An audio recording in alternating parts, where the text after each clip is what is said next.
চিকিৎসক সংকটে পড়েছে হবিগঞ্জ ২৫০ শয্যা জেলা সদর হাসপাতাল। যথেষ্ট চিকিৎসক না থাকা ও ওষুধের সংকটের কারণে হাসপাতালে এসে রোগীরা প্রয়োজনীয় চিকিৎসা সেবা পাচ্ছেন না।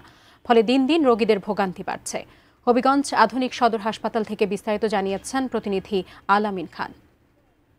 হাসপাতালের সামনে এই হাসপাতালে চিকিৎসক সংকট রয়েছে, পাশাপাশি ওষুধের সংকট রয়েছে। যদি আপনাকে বলি যে দূর দূরান্ত থেকে রোগীরা আসেন, আসার পর কিন্তু তারা সেবা না পেয়ে তারা পড়তে হচ্ছে বিভিন্ন ভোগান্তিতে। কয়েকদিন আগেও কিন্তু এখানে যৌথ বাহিনীর অভিযানে অনেক দালালকে গ্রেপ্তার করা হয়েছে, তবুও দালালরা কিন্তু এখানে রয়েই গেছেন। তো আ এখানে ৫৭ জন চিকিৎসকের পদ রয়েছে। এখানে কর্মরত আছেন ২০ জন চিকিৎসক।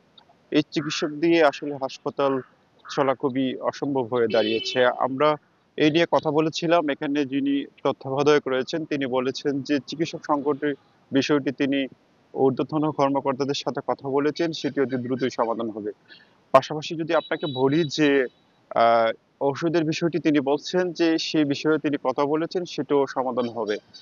তো স এখানে আপনাকে যদি বলি যে হবিগঞ্জ সদর আধুনিক হাসপাতালে এখানে ৯ টি উপজেলা রয়েছে। ৯ টি উপজেলার প্রায় ২০ থেকে ২৫ লাখ মানুষের একমাত্র চিকিৎসার জায়গা এখানে, এবং এখানে রোগীরা এসে মনে করেন যে তারা সুস্থ হয়ে যাবেন এবং অল্প টাকার ভিতরে তারা কিন্তু সে সেবা নিতে পারবেন। কিন্তু এখানে এসে তারা চিকিৎসা না পেয়ে পড়তে হয় নানান ভোগান্তিতে।